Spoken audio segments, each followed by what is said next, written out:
안녕하세요. 곽 작가입니다. 지난 시간에는 살라미스 해전의 구체적인 전개 과정에 대해서 말씀드렸죠. 결국 페르시아 해군이 패배하고 살라미스 해협의 좁은 구멍을 통해서 달아나다가 에기나 해군의 습격을 받아가지고 거의 귀멸을 당하다시피 했습니다. 하지만 에기나 함대의 검문을 뚫고 살아남은 페르시아 전함들은 모두 팔레론 항으로 퇴각을 했습니다. 근데 그 과정이 사실 하루 종일 이어졌는데요. 헤로도토스에 따르면 저녁이나 됐어야 전투가 다 끝났다고 합니다. 물론 이제 살라미스 해전이 끝난 거지 페르시아 전쟁은 안 끝났죠. 산중턱에서 해전을 바라보던 쿠세르세스 왕은 참 기가 찼습니다. 참담한 심정을 금할 수 없었다고 하죠.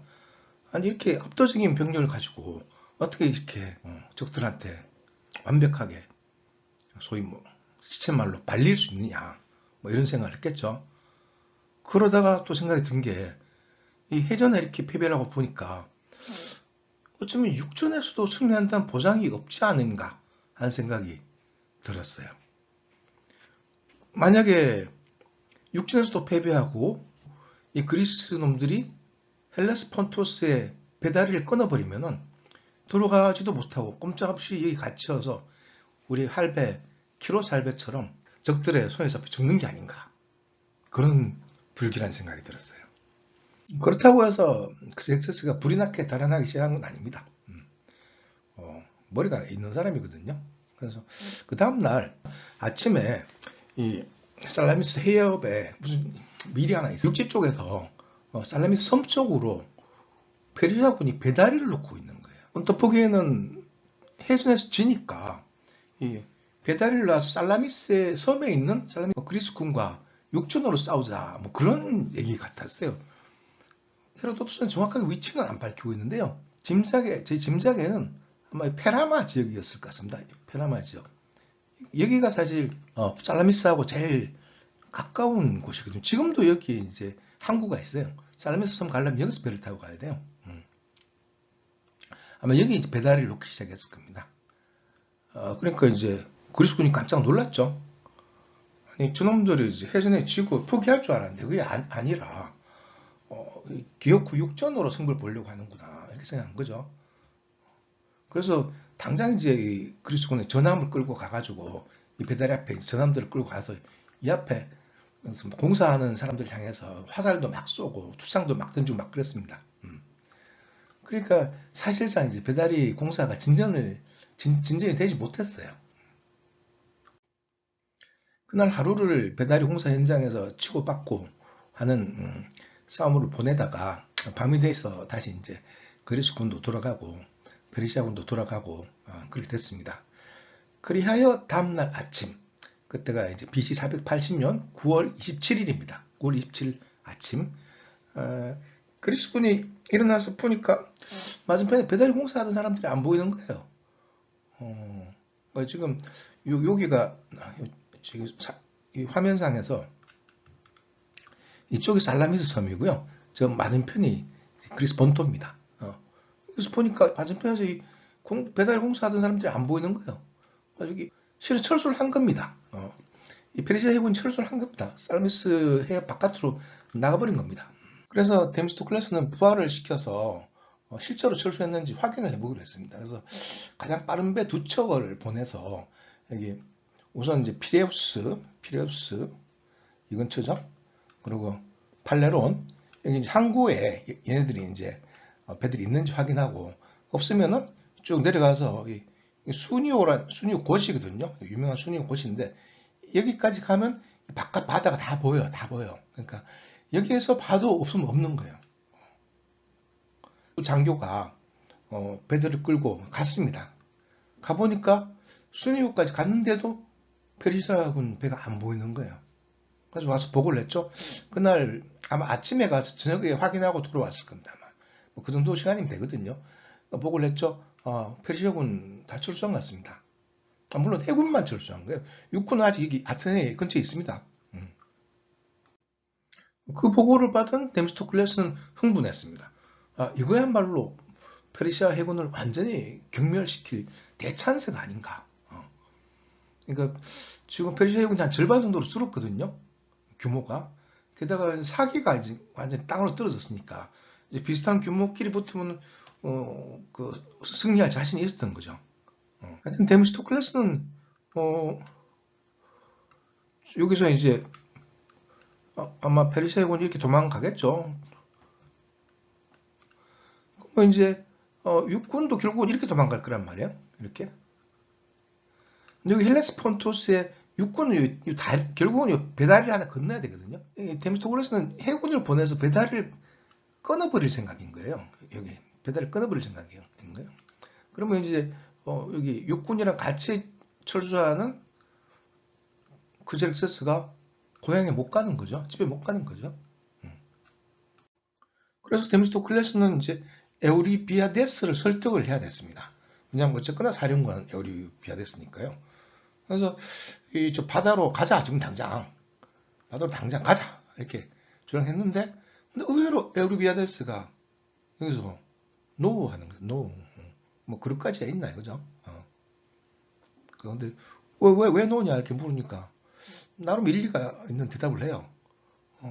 만약에 우리가 그 헬레스폰토스 다리를 끊어버리면은 크세르크세스는 잡을 수 있을지는 모르지만은 저놈들이 이제 그렇게 되면 배수의 진을 치게 되는 셈이라. 그러니까 죽자 사서 싸우면은 그러면 우리가 우리 불리하지 않은가 부담스럽다. 이렇게 얘기한 거예요. 에우리비아데스가. 그러니까 데미스토클레스가 에우리비아데스한테 당신 처음 얘기하는 스파르타 사람들 처음 본다. 이 전투를 피하는 스파르타 사람이 어딨냐. 이렇게 따졌죠. 하지만 에우리비아데스는 뭐 어쨌거나 내가 사령관 아니냐 뭐 이런 거죠. 아무리 그 페르시아를 응징하고 싶어도 스파르타가 이렇게 협조를 안 하면 다른 폴리스들도 협조를 안 하거든요. 그러니까 뭐 어쩔 수가 없었던 거죠. 근데 또 다르게 생각해 보면은 이때부터 벌써 스파르타가 아테네를 견제하기 시작한 게 아닌가 싶기도 해요. 지금 살라미스 해전에서 거의 아테네의 공이 거의 90% 이상이니까 아테네가 앞장서지 않았으면 이길 수 없는 해전이었거든요. 그러니까 아테네의 힘이 엄청 세진 걸 느낀 거죠. 그러니까 지금부터라도 견제를 해야 되겠다 이런 생각이 들어서 에우리비아데스가 그렇게 반응했을지도 몰라요. 사실 살라미스 해전은 거의 뭐 아무도 예상치 못한 그리스의 대승이었습니다. 그러니까 규모가 일단 너무 차이가 나니까요. 페르시아 쪽에서도 아르테미시아 외에는 거의 모두 이제 페르시아가 승리할 거라고 믿었고요.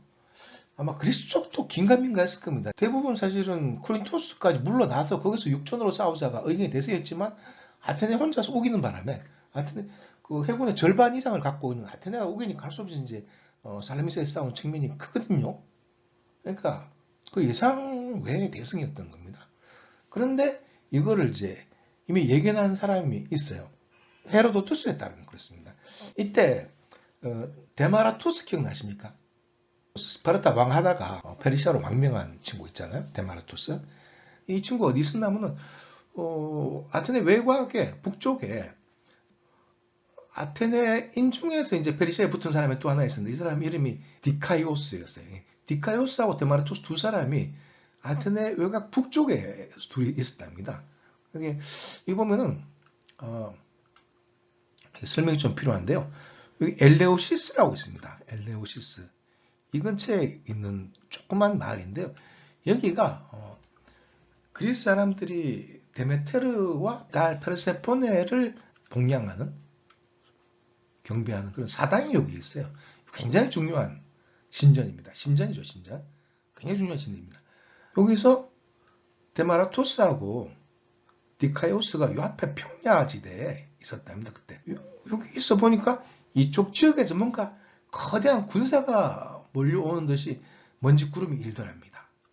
그리고 막 이상한 절규 소리도 들리더랍니다. 와한 절규 소리가 들리더랍니다. 그러니까 데마라토스가 같이 있던 그 디카이오스한테 물었대요. 디카이오스한테 물었대요. 지금 무슨 소리냐? 그러니까 이 디카이오스가 뭐라고 하냐면은 저건 분명 아테네를 돕기 위해서 디오니소스 신이 오는 소리일 겁니다. 엘레우시스의 비라는 게 있는데 그때 디오니소스도 오는데 그 디오니소스가 저런 소리를 냅니다. 따라서 옆에 살라미스에서 해전이 벌어지면 틀림없이 페르시아가 패배하게 됩니다. 그렇게 말이 됩니다. 그러니까 데마르토스고 깜짝 놀라서 막 이야기 줘서 고맙긴 한데 딴 데 가서는 그런 소리 하지 마시오. 그랬답니다. 헤로도토스는 수시로 이런 뭐 전설 같은 얘기를 해요. 그래서 이제 좀 비과학적이란 말을 좀 듣습니다, 사실은.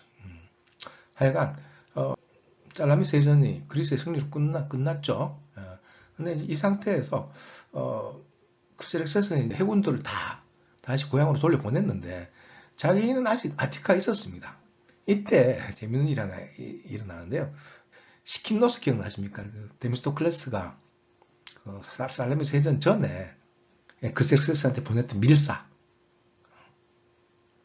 데미스토클레스가 그 시키노스를 다시 크세렉세스한테 보냈어요. 그래가지고 크세렉세스한테 메시지를 전달했는데요. 뭐라고 그랬냐면은 데미스토클레스님이 전하를 돕고자 귀국의 함대를 추격해서 헬레스폰토스의 배달을 파괴하고자 하는 그리스 군의 시도를 무산시켰습니다. 그러니까 안심하고 고국으로 돌아가셔도 됩니다. 이렇게 말을 한 거예요. 이게 물론 사실이 아니죠. 근데 이제 데미스토클레스가 이제 크세렉스한테 잘 보이기 위해서 그렇게 말을 한 건지 아니면은 그냥 크세렉스를 진짜 빨리 보내고 싶어 그렇게 한 건지 그건 잘 모르겠어요. 근데 헤로도토스는 약간 그 데미스토클레스한테 악감정이 있어요. 보다 보면은 데미스토클레스에 대한 반감 혹은 악감 같은 게 좀 느껴집니다. 왜냐하면 나중에 데미스토클레스가 좀 그럴만한 일을 하거든요. 말씀드렸다시피 크세렉세스는 이때 빨리 집으로 돌아가고 싶어서 약간 안달이 난 상태였어요. 그런데 또 한 게임 졌다고 집에 들어가기에는 좀 남들 눈치도 보이고 또 그랬거든요. 근데 이걸 어떻게 하나 좀 이런 타이밍이었죠. 근데 데미스토클레스가 그런 말을 전해주니까 뭐 가면 될 것 같긴 한데 뭐 아리까리 뭐 또 이렇게 된 거죠. 이때 이제 마르도니우스가 그걸 눈치챘어요. 그래서 전하 너무 상심하지 마십시오. 이 전쟁의 승부는 나무 조각이 아니라 사람과 말이 결정하는 것입니다. 물론 이 나무 조각이란 배를 말하는 겁니다. 배. 게다가 그 나무 조각들은 우리 페르시아인이 아니고 페니키아와 이오니아 사람들이 타는 것이었습니다. 그래서 결과적으로 심지어 우리 페르시아 병사들은 거의 손실도 입지 않았어요. 육군은 그대로 남아있다는 거죠. 그러니까 피아는 먼저 페르시아로 돌아가시고 저한테 30만 명만 남겨주시면은 제가 그리스를 완전히 정복해서 전하께 바치겠습니다. 이렇게 말하는 거예요. 그러니까 솔깃하죠. 근데 이제 크세렉세스로는 그보다 좀 더 큰 명분이 필요했어요. 근데 그 명분을 채워준 게 바로 또 아르테미시아입니다. 아르테미시아가 와서 이렇게 말한 거예요. 혹시 전하께서 전쟁에 패배했다고 오해하실까봐 말씀드리는 건데요. 전하는 이미 전쟁에 승리하신 겁니다. 왜냐? 원래 목표가 사르디스의 신전을 불태운 아테네를 처벌하는 거 아니었습니까? 근데 지금 아테네를 완전히 초토화시켰잖아요. 다 파괴해버리고 아테네 놈들의 신전도 이제 불태워버리고 했잖아요. 그러니까 전하는 이미 승리하신 거죠. 뭐 배들 몇 척 침몰했다고 그게 패배가 아닙니다. 그러니까 마르도니우스 말에 따르시는 게 맞습니다. 그리고 만약에 다음 전투에서 마르도니우스가 승리를 한다면은 그건 뭐 사실상 주인인 전하의 승리가 되는 거고 만약에 마르도니우스가 패배한다면 그냥 그 정복의 수치가 됩니다. 이렇게 말한 거죠. 물론 정복이라 불린 마르도니우스는 빠직했겠죠. 하여튼 그 말이 일리가 있다고 생각한 크스릭세스는 고향으로 돌아가기로 결정했습니다. 그리고 마르도니우스한테 원하는 대로 30만 명을 남겨줬어요. 그 중에 물론 그 유명한 불멸자 부대도 있었어요. 다만 30만 명의 숫자는 이제 헤로도토스의 말인데요. 현대 학자들은 뭐 6, 7만 명 정도가 아니었을까로 짐작은 합니다. 그리고 이제 마르도니우스 부대는 여기 테살리아 있죠. 여기에서 이제 그의 겨울을 보냈습니다. 30만 명이. 저 30만 명인지 6, 7만 명인지 잘 모르겠지만 여기서 보냈습니다. 거리가 이제 이렇게 꽤 되죠. 아직까지는 거리가 꽤 됩니다. 여기서 보냈고요. 그러니까 그 전에 이제 살라미스하고 여기 에기나 그리고 이쪽에 트로이젠에 피난 갔던 아테네 사람들이 전부 다 돌아왔습니다. 보니까 이제 거의 폐허가 된 아테네를 받겠죠. 신전도 무너지고 이걸로 살라미스 해전이 마무리되는 거죠. 근데 여기를 다 끝내기 전에 이 페르시아군이 아직 아티카에 있을 때 재밌는 일이 하나 있었어요. 뭐냐면은 이 스파르타에서 크셀세스한테 사절을 두 사람 보낸 거예요. 그래서 무슨 일인지 궁금하죠. 그래서 크셀세스가 갸우뚱했어요. 왜 오셔서 이렇게 물었죠. 그러니까 사절들이 하는 말이 우리 스파르타에서 델피에 신탁을 보내봤는데 당신이 우리 스파르타 왕 레오니다스를 살해했으니까 거기에 대한 배상을 해야 된다고 나왔습니다. 그러니까 배상을 좀 해주시오. 이렇게 나온 거예요. 그러니까 쿠셀스 입장이 좀 황당하죠. 뭐 전쟁에서 상대를 죽인 게 뭐 당연한 거지 뭐 무슨 배상이냐. 그래서 그렇게 웃었답니다. 한장 웃다가 다시 보니까 상대 표정이 굉장히 진지하거든요. 그러니까 이놈들이 농담이 아니구나 싶어서 그래서 대답을 했답니다. 옆에 있던 마르도니우스를 가리키면서 이 마르도니우스가 어떤 식으로든 보상을 할 것이다. 그렇게 대답했답니다. 사절들은 그 말을 듣고 스파르타로 돌아갔대요. 근데 이제 정말 그 델피 신탁 때문에 스파르타에서 그런 사절을 보낸 건가? 아테네에서 의심을 했어요.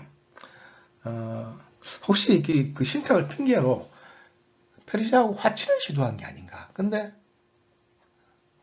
크셀세스는 이제 스파르타의 제안을 받아들일까 말까 하다가 요거 결정권을 마르도니우스한테 넘긴 게 아닌가? 근데 마르도니우스 입장에서는 여기서 화친을 하게 하면 좀 안 좋거든요. 계속 전쟁을 하는 게 좋거든요. 자기 공을 세워야 되니까. 그래, 이 에피소드의 본질은 그게 아닌가 하는 그런 의심을 품었어요. 아테네에서는. 그리고 이제 전투가 끝나고 아테네 사람들이 아테네 돌아가고 그리고 페르시아군은 저기 테살리아로 가고 쿠셀세스는 고향으로 돌아가고 하여튼 다 끝난 후에 데미스토클레스는 스파르타를 방문했습니다. 스파르타에서는 또 데미스토클레스를 극진히 대접했고요. 그리고 스파르타 사람들이 다 나와서 막 와 하고 요즘으로 치면 카프레이드 같은 걸 한 거죠. 그리고 스파르타에서는 그 자기들이 보낸 에우리비아데스한테 올리브관을 이렇게 수여를 했었는데 데미스토클레스한테도 올리브관을 수여하고 그리고 부상으로 전차를 하나 줬답니다. 전차. 그러나 이 단순히 데미스토클레스가 이 스파르타 사람들한테 칭찬을 받으려고 스파르타에 갔다 보긴 좀 어려워요. 당연히 외교적인 목적이 있죠. 살라미스 해전은 끝났지만 아직 마르도니우스가 30만을 데리고 테살리아에 있단 말이에요. 그리고 봄이 되면 당연히 또 이게 쳐들어올 게 분명하단 말이에요. 그러니까 거기 대비하기 위해서 스파르타 사람들하고 의논하기 위해서 온 거죠. 근데 데미스토클레스가 생각했던 목적했던 바는 이루지 못했을 가능성이 큽니다. 그 뒤에 진행된 상황을 보면 그걸 짐작할 수가 있습니다. 그리고 다음 해인 BC 479년 봄 그때가 되니까 그리스군이 작전을 시작했어요. 그런데 재밌는 거는 이때 아테네 함대의 지휘를 맡은 사람이 그 살라미스 해전을 승리로 이끈 데미스토클레스가 아니었어요. 대신 크산티포스라는 사람이었습니다. 데미스토클레스는 그의 장군을 뽑는 선거에서 떨어진 거예요. 작년의 영웅 데미스토클레스가 올해 들어 실각한 거는 아마도 그 스파르타 측과의 외교에 실패한 게 원인이 아닌가 그렇게 짐작합니다. 아테네 사람들이 그런 외교적인 실패를 추궁한 거죠. 아마도 우리나라 같으면 그래도 뽑아줬을 것 같은데 아테네는 권력자들에 대한 그 경계심이 굉장히 강했어요. 그래서 뭐 도편 추방 같은 것도 한 거고요. 아테네 특유의 권력자에 대한 경계심이 발동한 게 아닌가 싶기도 하고 그래요. 그렇습니다. 오늘 여기까지입니다. 다음 시간에는 플라타이아 전투로 가는 과정에 대해서 말씀드리겠습니다. 감사합니다.